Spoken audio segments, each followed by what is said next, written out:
Web Kizomba TV apresenta Programa Cristóvão Luiz, dialogando com a cultura. Uma parceria. Web TV, Mato Grosso News.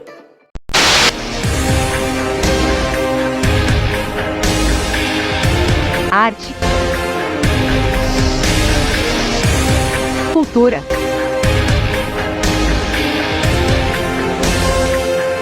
educação. Web Kizomba TV, juntos com você na cultura afro e indígenas brasileira.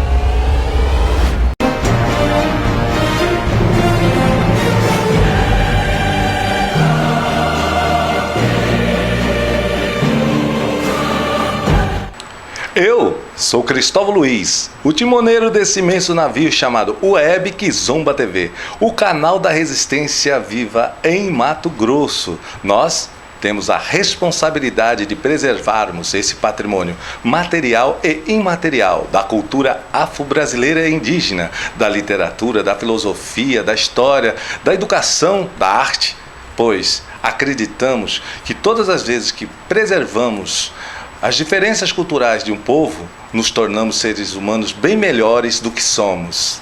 Gostaríamos de agradecer os parceiros da Web TV Mato Grosso News de Rondonópolis. E hoje, no Dialogando com a Cultura, nós temos aqui uma presença muito especial. Sophie é cantora lírica, estudante, fez licenciatura em música, modelo, atriz, fez teatro, participou de vários musicais. Convido a todos para fazermos juntos essa viagem na história de Sophie.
Hoje nós estamos aqui no Dialogando com a Cultura, já em nossos estúdios, com a Sophie, né? E nós gostaríamos que a Sophie falasse um pouco da sua história, da sua infância, da sua família, né? Dos instrumentos que você teve a proximidade enquanto criança, né?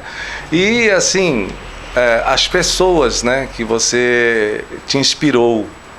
E é isso que nós gostaríamos de saber e conhecer um pouco mais da sua história. Oi, eu me chamo Sophie Silva Campos, mas atualmente eu uso o nome Sophie Campos como nome artístico. Eu tenho 23 anos, moro em Cuiabá, nascida em Cuiabá. Eu venho de uma família cuiabana também, que se originou em Barão de Melgaço, com a minha avó, que veio aos 9 anos para cá. E desde então nós estamos aqui e queremos prosseguir por aqui mesmo. E agradeço, Cristóvão, pelo convite para estar aqui no Web Kizomba. E sobre o meu contato, sobre a minha infância, o meu chão, como você disse. Eu cresci numa família que já teve uma influência musical. O meu avô, eu não cheguei a conhecer o meu avô, Mas ele tocava violão, ele tocava banjo, ele cantava serenatas. Inclusive, há instrumentos deles ainda guardados lá em casa até hoje. Quando eu cresci, o meu irmão era o músico da família. Ele gostava muito de tocar cavaquinho, tinha seu grupinho de pagode, tocava em festas. Ele foi DJ por um tempo também. A minha mãe tinha uma empresa de som, que ela alugava som para eventos. Então sempre tinha tive um contato assim com o meio artístico, sem estar diretamente inserida, mas vendo as pessoas ao meu redor trabalhando com aquilo desde a infância. Com o tempo, eu sempre fui uma criança que gostava de música, eu sempre gostava de estar cantando no banheiro, no quarto, pela casa. Só que era uma coisa assim muito minha, nunca foi uma coisa na frente de todos. E a minha família também até então não sabia. Sabia porque me ouvia, mas não levava tão a sério. Eu, pela infância, fiz aulas de violão, fiz aulas de flauta e não gostava muito de violão, confesso. Eu ganhei um violão da minha tia para as aulas e eu não sabia segurar, eu achava que era muito grande, eu não gostava, machucava meu dedo. E eu fazia aquela aula ali porque era um sonho da minha mãe ter uma filha que tocasse violão, né? Porque em memória ao pai dela, o meu falecido avô. E então eu fiz algumas aulas de violão sim, mas não levei muito a sério, não gostava muito. Eu comparava o meu progresso no violão com os meus colegas de turma. Muitos aprendiam muito rápido, praticavam em casa e gostavam. Eu chegava em casa, jogava o violão pro canto, não queria mais saber. A única música que eu acho que eu consegui tocar bem no violão foi Parabéns Pra Você, que o professor explicou pra gente, e foi essa. Mas na flauta eu gostei. Eu gostei bastante da flauta doce. Eu pratiquei em casa, fui atrás de fazer umas práticas sozinha, longe da aula. E fiz algumas apresentações com a turma da flauta também, né, no projeto de música que eu frequentava na infância. E gostei da flauta, é uma coisa assim que eu levei pra minha vida até hoje. Inclusive até hoje tenho ali em casa a minha primeira flauta guardada e meu violão também, tá lá. Juntando poeira, mas tá lá. Mas eu gostava mesmo de cantar. E na minha família nunca tivemos assim alguém que cantasse, eram sempre instrumentistas ou DJ, nunca alguém assim que tivesse uma vocação pro canto, digamos assim. Então eu me sentia assim meio sozinha, porque se fosse uma coisa do violão, da flauta, eu até receberia algum apoio, teria algum parecer assim de alguém da família, mas no canto, muitas pessoas da minha família não entendiam muito sobre. E até então não tinha feito nenhuma aula de canto, eu cantava assim na minha casa e gostava do que eu cantava.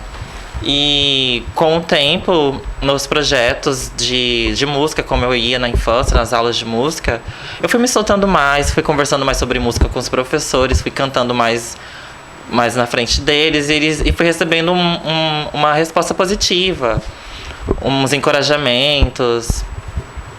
E aí surgiu o coral, né? Eu fui atrás de alguns grupos de corais, mas isso já foi bem depois da adolescência. Foi quando eu entrei na vida universitária que eu entrei para o primeiro coral. Antes disso, eu ficava cantando em casa e procurando sobre músicas em casa e fazendo covers. Era uma coisa que eu amava, era ficar jogando no karaokê do YouTube e cantando junto, o playback.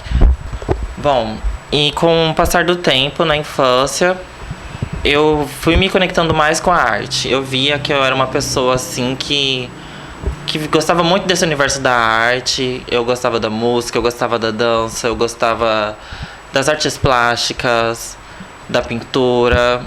Eu não era muito chegada ao mundo de exatas, apesar de que depois minha percepção mudou um pouco e hoje eu gosto de um pouco de cada. Mas na infância eu era muito ligada à arte e na minha família não tinha muito essa coisa do encorajamento para o mundo da arte. Tipo, você quer ser cantora? Tudo bem, a gente vai te dar um apoio. Não, era uma coisa que era irreal na minha infância. E conforme foi passando o tempo, eu fui me aproximando da vida na adolescência, no ensino médio, onde eu fui recebendo propostas para cantar no coral do ensino médio, mas até então não consegui. Já no ensino já no ensino superior que eu consegui, eu aceitei um convite, fiz uma seletiva e passei pro coral da UFMT, onde eu comecei a cantar lá com eles. Foi muito boa, uma experiência incrível. Até então eu já tinha começado uma certa carreira musical antes de ir pro coral, já fazia shows e eventos que me convidavam, mas a minha experiência com o coral começou ali na UFMT. E eu comecei no coral, foi antes da pandemia começar. E ali eu fui conhecendo mais pessoas da cena artística de Cuiabá, mais cantores. E foi muito bom essa experiência. Não cheguei a fazer uma apresentação com eles por conta da pandemia que começou e a gente voltou para os ensaios à distância. Mas foi uma experiência assim que me ajudou muito a perder o medo de muitas coisas que eu ainda tenho. Eu me considero uma pessoa muito tímida, apesar de estar fazendo uma arte solo, digamos assim. Eu sou uma cantora solo e eu tenho que estar lá no palco sozinha, não tem um grupo do coral junto comigo que me encorajava, mas a gente aprende nessas pequenas experiências a perder o medo de muita coisa. Inclusive na música, na infância ainda assim, eu notava que a música me dava forças para lidar no dia a dia, porque tinha muitos medos que eu tinha de confrontar a minha família sobre a pessoa que eu sou, como chegar e conversar sobre isso. Então eu guardava muita coisa pra mim e a música me ajudava, me dava forças e eu conseguia lidar melhor com o dia a dia, dentro de casa e fora de casa, ouvindo ou cantando. Era sempre uma coisa que me deixava com o pé no chão, era uma coisa que me dava firmeza para lidar no dia a dia. E eu notei ali que aquilo ali seria uma coisa que eu não queria abrir mão. Que era uma sensação que eu gostava, era uma segurança que me transmitia. E eu não iria abrir mão daquilo nunca. E eu insisti na música por conta disso. Dialogando com a cultura, estamos aqui com uma pessoa iluminada, um ser muito especial, Sophie. E, Sophie, nós gostaríamos de saber um pouco mais da sua história. Agora você vai nos falar. Você encontrou o canto lírico ou o canto lírico te encontrou? Então, e aí nós gostaríamos de saber um pouco mais da sua história no sentido assim, dos festivais, do solo que você fez, das convenções que você participou. Nos fala um pouco mais dessa história, desses momentos especiais até chegar no seu auge. E outra, quem foram as pessoas especiais que inspirou você aqui o canto lírico no Brasil e no exterior? Bom, eu acredito que foi o canto lírico que me encontrou.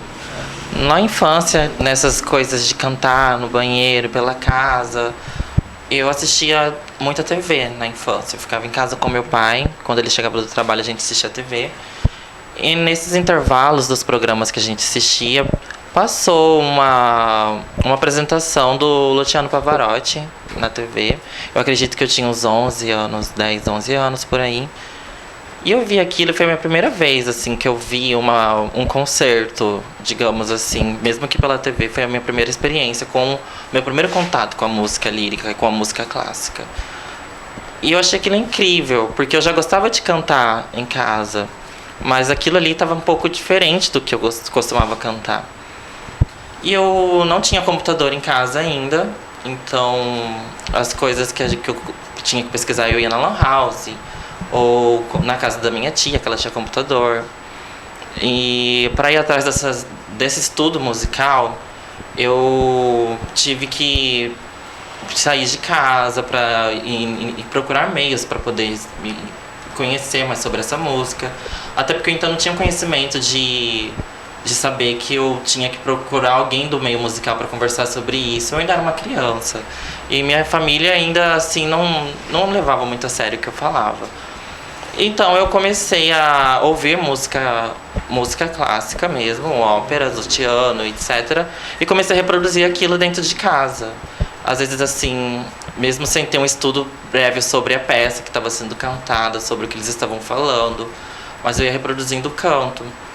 E com o tempo eu fui começando a gostar. E Eu comecei a falar até pra minha mãe, na infância, que eu queria ser cantora de ópera e o que teria que fazer para ser cantora de ópera. E ela, você tem que estudar. E a gente ficava muito animada cantando pela casa. Tudo que eu conseguia ouvir pela TV, eu cantava junto. E com o passar do tempo, eu fui me aperfeiçoando, né, com os estudos, por conta própria mesmo. Fui tendo noção de percepção musical, afinação. E graças à chegada do YouTube e às videoaulas, eu aprendi muito sobre a teoria musical também, sobre técnicas vocais. E fui aprendendo a dar nome às coisas que eu fazia, porque eu cantava assim, sem saber o que eu estava fazendo. Depois que eu tive um estudo, que eu comecei a estudar, eu comecei a perceber o que eu estava fazendo, o que estava certo, o que eu tinha que melhorar para que desse um resultado melhor. E com o passar do tempo, eu fui procurando mais referências da música clássica no Brasil e fora do Brasil também, na internet. Fui acompanhando o trabalho deles, o Luciano é um deles, a Carla Merfelotti, que é aqui do Brasil, André Rieu, por exemplo. Foram pessoas assim que eu acompanhava pelo YouTube e ficava, nossa, isso é possível que eu possa me tornar uma cantora. Porque na minha infância e na minha pré-adolescência, até chegar hoje em dia, nós não tínhamos muitas pessoas que eram semelhantes a nós no meio musical para se espelhar. Eu não via ninguém parecido comigo na TV, nos palcos. Então, eu me sentia assim, invisível. Porque como é que eu vou começar uma coisa sendo que ninguém ainda que se pareça comigo veio fazer isso que eu tô querendo fazer? E aí, como é que eu fico? Não tem nenhum exemplo, não tem uma perspectiva para eu começar a fazer isso. E eu ficava me sentindo desanimada por conta disso, da falta de representatividade que a gente não via. E era uma coisa muito comum a gente chegar e conversar com as pessoas sobre música, as pessoas viam logo falando, tal cantor é muito bom, tal música tá fazendo sucesso ali. Mas aí você ia parar para analisar essas pessoas e você não se via nessas pessoas.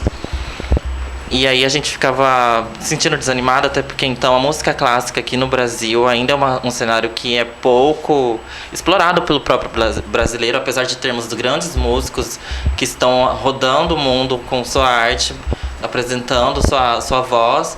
Aqui no Brasil ainda a gente não vê as pessoas ainda dando muita visibilidade para esse tema. Infelizmente o canto lírico não é uma das coisas que fazem muito sucesso aqui no Brasil. Falando assim de visualização, de alcance, não é uma coisa assim que todos conhecem, apesar de termos vários musicistas clássicos incríveis no Brasil, famosos ou não.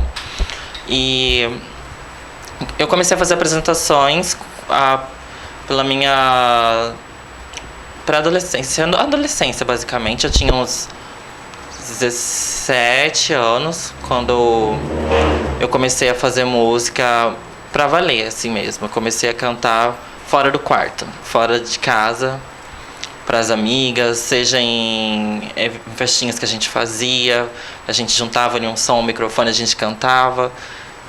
E disso eu comecei a receber bastante força das minhas amigas, e o primeiro convite para um evento, uma apresentação, surgiu no Movimento Rota, que foi um projeto que foi apoiado pela prefeitura, realizado pela prefeitura de Cuiabá, na Praça Santos Dumont.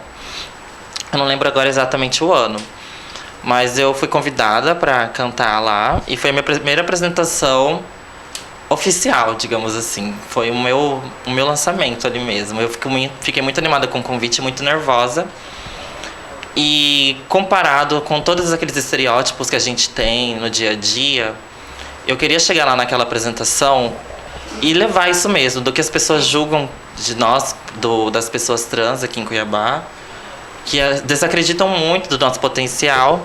Então eu queria chegar lá para chocar aquelas pessoas e mostrar que nós somos capazes de fazer qualquer coisa que nós queiramos, que isso é até melhor que as pessoas cis. Então eu cheguei naquela apresentação na praça, levei a minha família comigo e os amigos, e tinha muitas pessoas ali que não, acho que nem sequer tiveram contato ou sequer viram uma pessoa trans, ou acho que nem sequer tiveram contato assim, com a música clássica também, porque depois do show muitas vieram falar comigo. E aí eu ficava nervosa. Tivemos ali violeiros, música MPB, sertanejo. Eu falei, cara, eu vou chegar ali e vou cantar ópera. O que esse povo vai pensar, né? E eles olhando pra mim ali, falando, o que aquela trans tá fazendo ali? O que ela vai fazer? Será que ela vai dançar funk? Será que ela vai cantar alguma coisa assim, um rap? Porque a gente tem os estereótipos atrelados a nós, querendo ou não. Então eu não dei nenhum spoiler sobre o que eu iria cantar até o momento que eu subisse no palco. E eu subi no palco, cantei 6 músicas naquela noite. Cantei muito das músicas que eu conheci dentro de casa e das músicas que eu pesquisava também. A minha família, ela gosta muito de músicas dos anos 70, 80 e 90. Então eu cantei Sally Oldfield, eu cantei muitas músicas indies que eu ouvia também. Eu cantei MPB, cantei Fernando Mendes, em homenagem à minha mãe. Então foi uma apresentação assim que eu dei a cara a tapa. Eu subi lá mesmo nervosa e dei o meu melhor. E o pessoal gostou. Maravilha. E eu fiquei muito feliz porque era a minha primeira apresentação. Eu recebi muitas respostas positivas do pessoal depois que eu desci do palco. E aquilo ali me encorajou a continuar. Então eu comecei a divulgar mais os meus vídeos nessas apresentações na minha rede social. E fui recebendo mais convites para outras apresentações. Foi quando, juntamente com a minha amiga Randy, que também é cantora aqui em Cuiabá, a Randy Santana, ela e eu formamos o grupo Divinas Pretas, com a ajuda do nosso amigo Einstein Hawking, que é um estilista aqui de Cuiabá também. E a gente se apresentou num bar no dia da Visibilidade Trans. Foi a nossa primeira edição do Visibilidade Trans aqui em Cuiabá, no Cine Teatro. Eu me apresentei naquele evento, fui no Cine Teatro, eu estava na organização e na apresentação também. E aí eu subi no palco, porque a gente chegou ali cedo no Cine Teatro, porque a gente começou a fazer aquele evento em janeiro, a gente divulgou ele com pouco tempo e lançamos as artes e os convites e fomos pro Cine Teatro pelo dia. Ficamos lá o dia todo ajudando na organização. E ficamos o tempo todo lá ajudando na organização do evento. E quando chegou a hora da apresentação, tava tudo escuro e a gente não tinha perspectiva de público, porque a gente estava no camarim e quem estava na produção não estava falando. Eu achava que não ia ter muita gente por conta do evento ser divulgado de última hora. E eu subi no palco e cantei A Baneira, que é uma ópera da Ópera de Carmen, e que é uma peça que eu me identifiquei muito desde o começo, quando eu conheci a música clássica. E quando eu terminei de cantar, eles acenderam as luzes e eu vi que tava cheio aquele teatro. Tinha gente em pé, porque não tinha mais lugar para eles sentarem. E o pessoal tava vibrando, batendo palma em pé, e eu fiquei em choque, porque eu não tinha visto todo aquele pessoal lá. Eu tava tudo escuro ali do palco, não dava pra ver nada. Quando as luzes acenderam, eu vi toda aquela movimentação, aqueles gritos. Eu travei no palco e agradeci.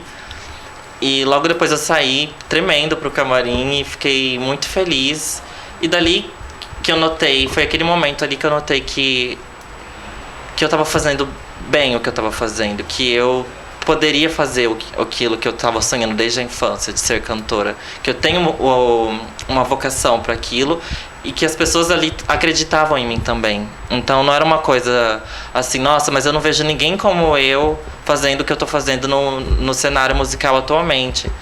Mas eu tava ali mesmo assim e tava sendo bem recebida, eu tava sendo acolhida, eu tava sendo ouvida. E aquilo ali me motivou a continuar fazendo o que eu faço hoje.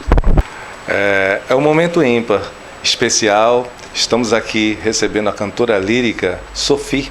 Sophie, você foi Miss da Chapada dos Guimarães Trans em 2020. E você diz que encontrou na música a sua zona de conforto diante de uma mulher trans negra em Cuiabá. Os momentos que havia momentos que você não era ouvida, momentos que você não era valorizada, momentos que você não era amparada. A música te deu esse conforto. Hoje, você, apesar de estar amparada, apesar de todas essas situações e circunstâncias, você já viveu alguma discriminação? A exemplo assim, nossa, você canta, sua voz é semelhante a uma voz de uma mulher branca cantando. né? Então, assim, o preconceito e a discriminação às vezes é muito sutil e ele vem de várias e várias as formas. Mesmo você hoje galgando seu espaço, você é referencial para aquelas crianças que estão na comunidade, ou você acha que cada um é seu cada um e se vira? Bom, quando a gente fala da força e da música e de como eu me senti amparada na música, foi como eu me construí. Quando eu comecei a minha transição, eu não me via indo tão longe. E conforme eu também não me via, assim como em nenhuma outra referência aqui em Cuiabá, eu fui buscando referências nas pessoas LGBTs aqui de Cuiabá, com foco nas pessoas trans, que são majoritariamente meu grupo de amigas. E a gente foi se construindo, inclusive pessoas trans artistas, seja do circo, da música, instrumentistas. A gente foi se conversando, fomos fazendo amizade. E eu fui me construindo enquanto artista juntamente delas. E quando chegou esse convite para o Miss Chapada, pro Miss, né? Era o Miss Mato Grosso Trans. Eu recebi o convite do idealizador do evento e aceitei. E eu fiquei assim... Eu já vinha sendo um pouco conhecida pela minha luta aqui em Cuiabá, pela minha arte também. Eu já vinha recebendo respostas e mensagens das pessoas trans do interior de Mato Grosso, pessoas LGBTs, pessoas negras de outras cidades que me viam pela internet, viam as coisas que eu postava, as coisas que eu fazia. E vinham mandando mensagens positivas, de torcida, desejando sucesso, falando que eu servia como inspiração para uma outra pessoa começar a transição, por exemplo. Que outras musicistas vinham elogiar e falar que servia como inspiração também para que ela fizesse a arte dela também. Eu recebi muitas propostas e muitas respostas positivas que me fortaleceram. E que me ajudaram bastante nesse concurso, que foi maravilhoso. Inclusive eu tenho a faixa até hoje, guardada com muito carinho. E eu fiquei assim... Depois que eu cheguei até ali, eu vi que... Mesmo que a gente passe por tudo isso no dia a dia, a gente não tem que parar de fazer o que a gente gosta. Porque se eu tivesse parado no primeiro não que eu levei, ou na primeira discriminação que eu sofri, acredito que eu não conseguiria ter conquistado todas essas coisas que eu venho conquistando. E depois que eu cheguei ali naquele concurso, depois daquele concurso para outros eventos que eu fui fazendo show, eu via que a gente tem que ocupar esses espaços, sim, para que as outras pessoas se vejam nesses espaços. Porque eu não me via nesses espaços. Agora as outras pessoas podem ver mais pessoas trans, negras, inclusivas, nesses ambientes, nesses concursos, nos palcos. E a gente vê hoje em dia o cenário musical brasileiro muito diferente, né? Hoje temos várias artistas trans incríveis aqui no cenário brasileiro. Inclusive uma delas que me inspira muito é a Lineker, que é uma cantora trans do soul, que é lá de São Paulo. Enfim, quando eu comecei na música lírica, assim, eu recebi respostas positivas e negativas. Pessoas encorajando, falando, nossa, você tem talento pra isso, vai lá e faz. Mas sempre tinha aquelas outras pessoas que vinham, ai, mas música lírica, você é uma mulher trans, negra. Você não acha que isso é um pouco exagerado? Você acha que você se vê nesse meio? Eu não conheço nenhuma cantora trans negra que canta ópera. E aí eu ficava, então, a gente não tem essa referência no momento. Mas é uma coisa que eu gosto de fazer e eu estou fazendo. E se um dia eu tiver que parar, eu vou parar. Mas por enquanto eu vou continuar fazendo. Seja eu me vendo nesse cenário ou não. E nossa, mas é muito incomum para uma pessoa assim... Elas falavam, é uma pessoa assim, para não dizer uma pessoa assim como você... Entende? Eu já ouvi muito esse comentário, mas é muito incomum, assim, pra uma pessoa, sabe, gostar de música clássica e cantar música clássica. Como é que isso começou? Porque a gente não vê isso no dia a dia. Aí eu sempre fui questionado com esses comentários. Já recebi sim esse comentário. Ai, mas você quando tá cantando nem parece. Nem parece que você é trans. Ah, nem parece que você é negra, sabe? Parece que é um anjo cantando. Parece que é uma mulher, uma que eu vejo na TV, assim, cantando. E são coisas assim que a gente tem que respirar 1, 2 vezes antes de responder. Porque são comentários que realmente irritam. Os estereótipos atrelados. Eu já fui abordada em festas, assim, em lugares assim, de momentos de lazer com amigos, Quando as pessoas chegam, você tem um cigarro? Aí eu falo, eu não fumo. Ah, por que você não fuma? Você tem cara de que fuma. Aí eu falo, não, eu não fumo porque eu cuido um pouco da minha voz, porque eu trabalho com a minha voz.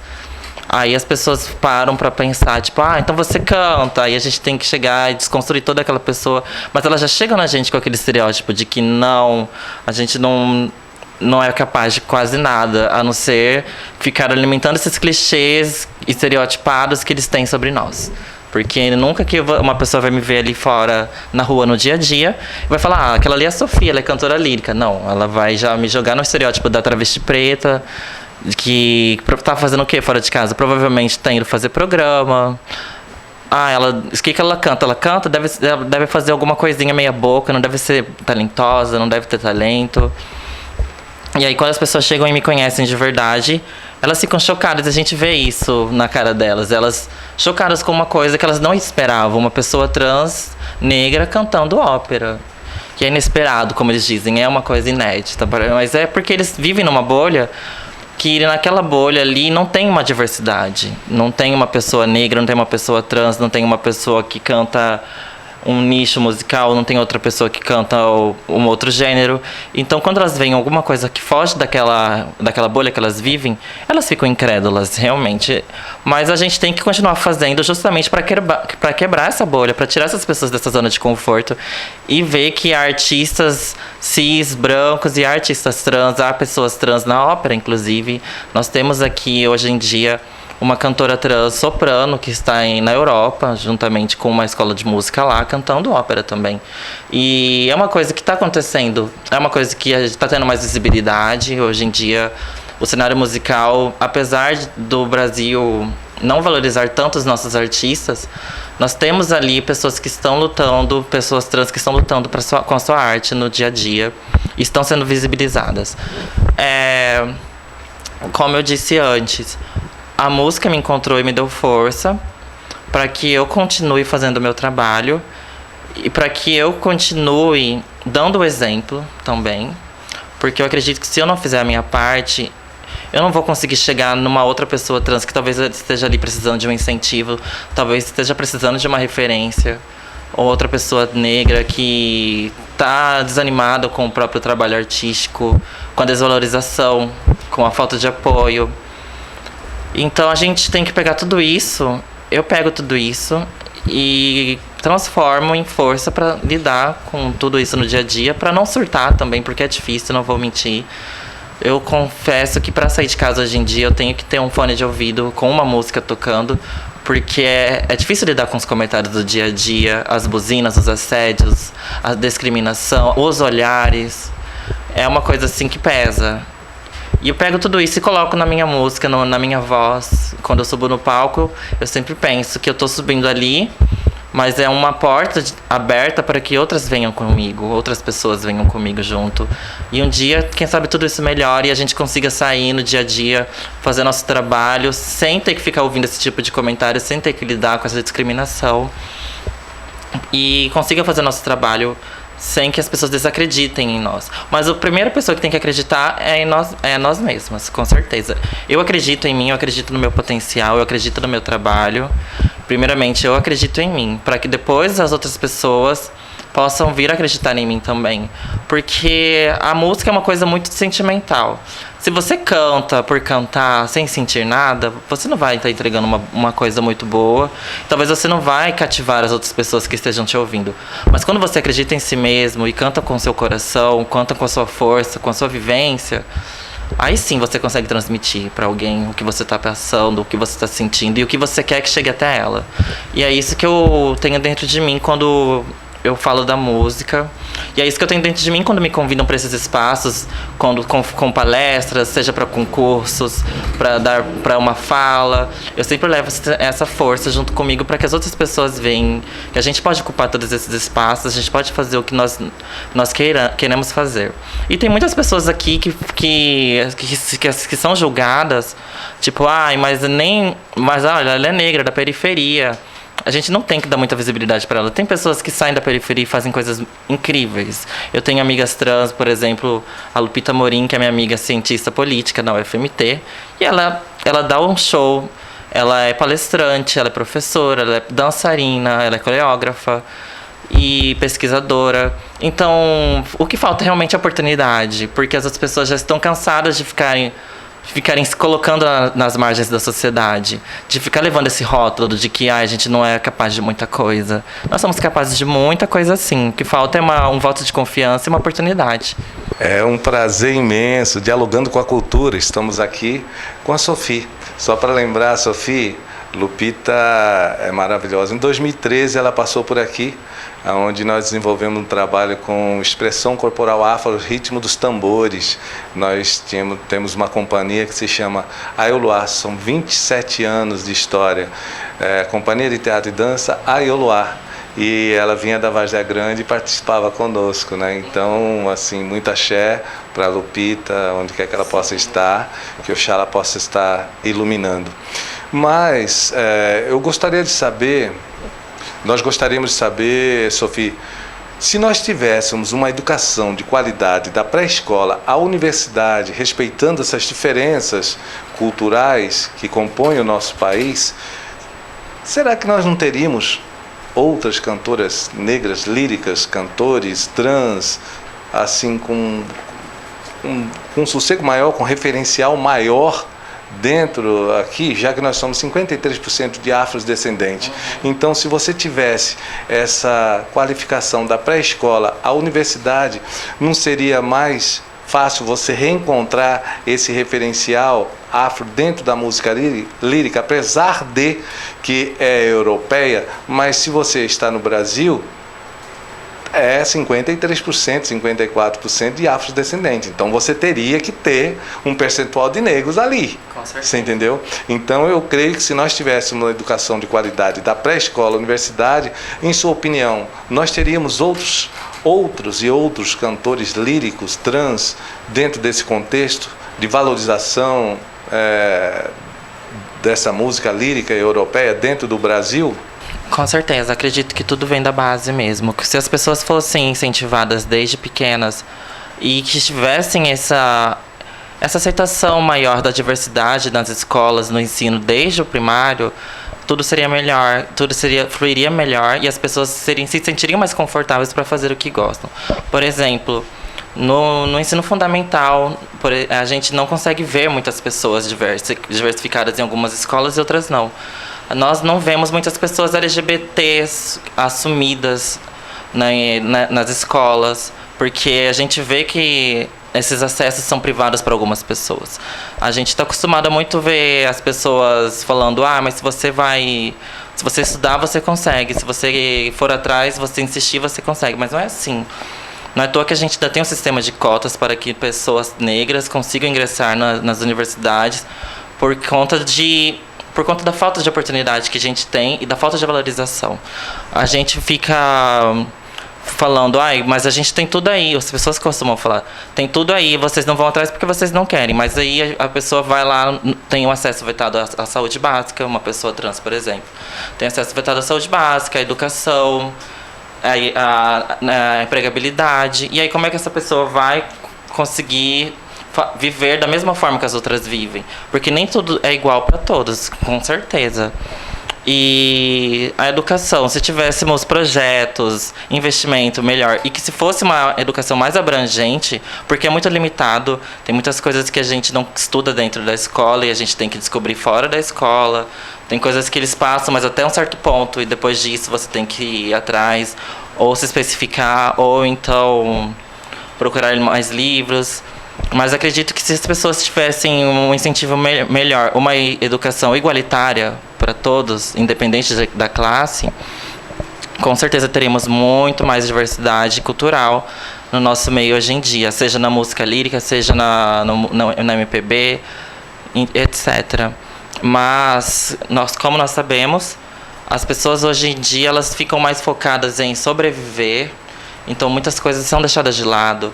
Uma pessoa que vem da periferia, por exemplo, passando por todos esses tropeços do dia a dia para conseguir chegar no emprego, no trabalho, para conseguir sustentar a sua família, ela não vai ficar pensando muito bem no que ela gostaria de estar fazendo, no que ela gostaria de nossa, eu tô aqui fazendo isso, mas eu sonhava em fazer outra coisa. Mas a realidade que ela tá agora, ela tem que se preocupar em se manter viva, em sair colocar um alimento na mesa. E fica por si só essa coisa da educação igualitária, porque nem todos têm acesso, infelizmente.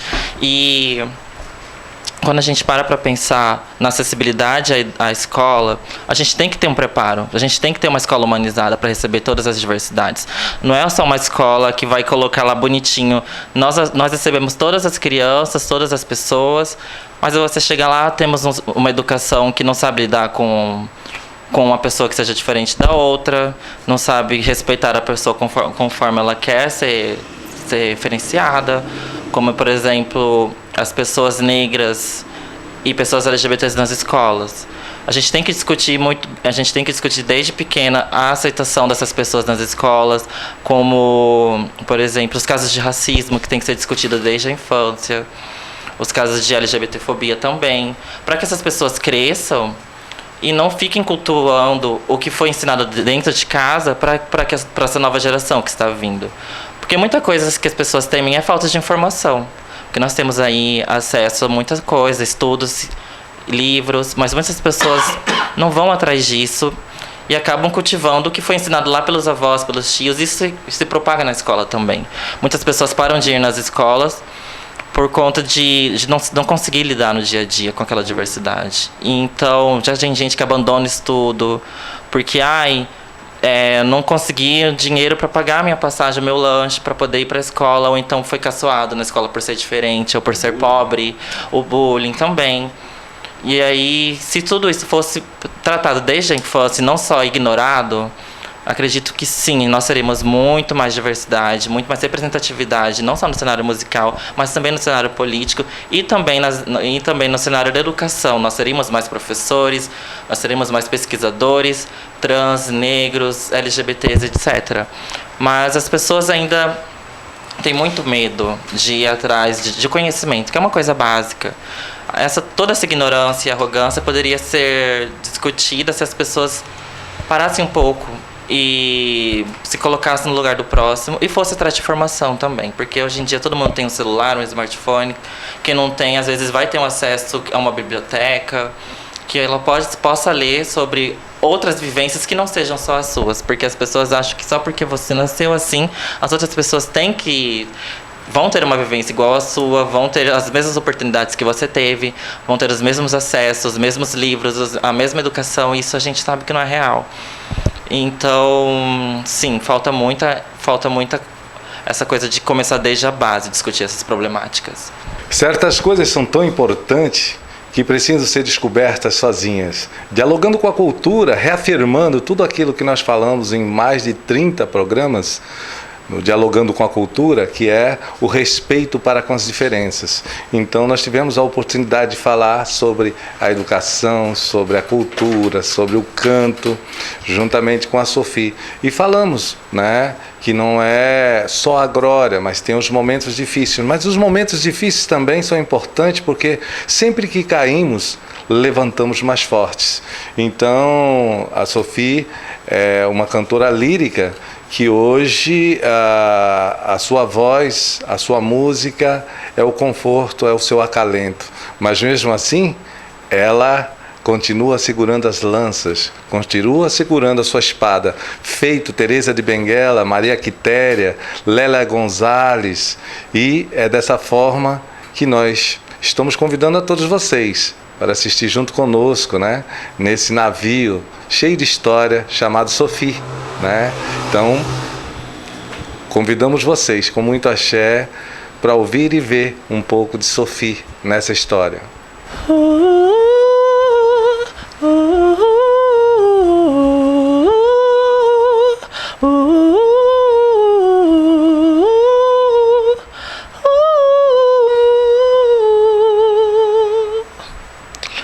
Tudo era apenas uma brincadeira e foi crescendo, crescendo, me absorvendo. E de repente eu me vi assim, completamente seu. Vi a minha força amarrada no teu passo. Vi que sem você não há caminho, eu não me acho. Vi um grande amor gritar dentro de mim, como eu sonhei um dia. Quando o meu mundo era mais mundo e todo mundo admitia uma mudança muito estranha, mais pureza, mais carinho, mais calma, mais alegria no meu jeito de me dar. Quando a canção se fez mais forte, mais sentida, quando a poesia fez folia em minha vida, você veio me falar dessa canção inesperada por outra pessoa. Mas não tem revolta não, eu só quero que você se encontre. Ter saudade até que é bom, é melhor que caminhar vazio. A esperança é um dom que eu tenho em mim. Eu tenho sim. Não tem desespero não, você me ensinou milhões de coisas. Tenho um sonho em minhas mãos, amanhã será um novo dia. Certamente eu vou ser mais feliz.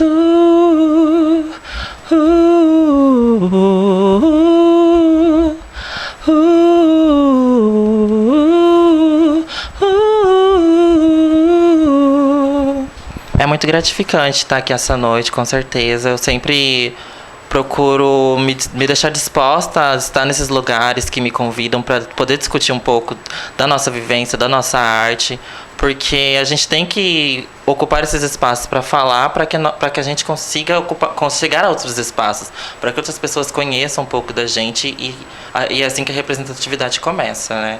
A gente tem que falar para que as outras pessoas escutem, para que isso chegue em outros lugares. E eu agradeço muito o convite, Cristóvão, agradeço muito o carinho. Eu tô um pouquinho nervosa hoje, porque é uma coisa, é uns momentos que a gente se sente um pouco nervosa, mas eu tô muito feliz de estar aqui hoje. E uma coisa que eu queria deixar, um recado, seria coragem, né? Porque se a gente não tiver coragem, a gente não consegue nem sair de casa, muito menos fazer o que a gente quer fazer. Então é uma coisa que as pessoas têm que agarrar e levar para si. A gente tem que ser muito corajosa para lidar com o dia a dia, para sair de casa, fazer nossas coisas, ir ao trabalho, ocupar nossos espaços, para soltar nossa voz. Não pode faltar coragem. Steve Biko, idealizador do Consciência Negra na África do Sul, dizia: a mais potente arma na mão do opressor é a mente do oprimido.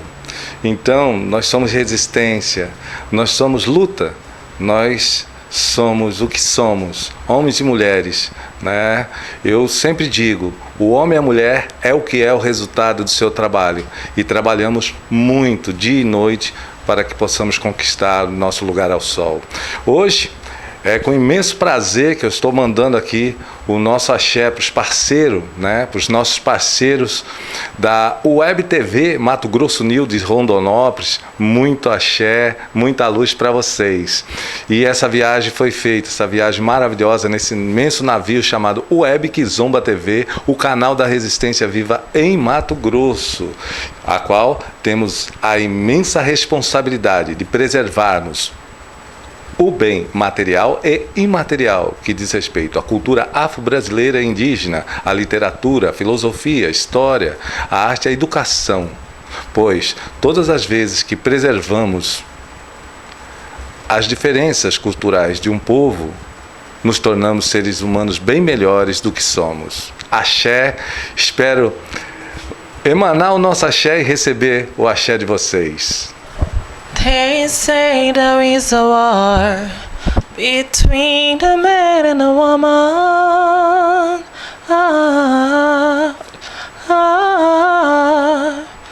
I've never felt like this before. My heart knew that I couldn't. And when you take me, and everything in me begins to feel like I belong, and everybody needs a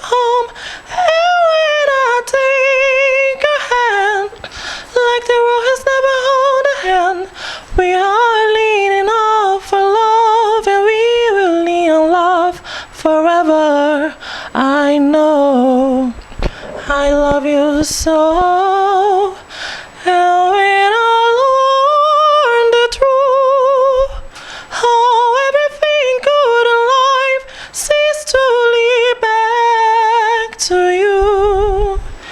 And every single time I run into your arms, I feel like I exist for love, only for love. And when you say my name, like white horses on the waves, I think it feels the same as an ocean in my veins, and you be dying like nothing is out of place. And we exist for love, only for love. And I love you, I love you, I love you. And I love you, I love you, I love you.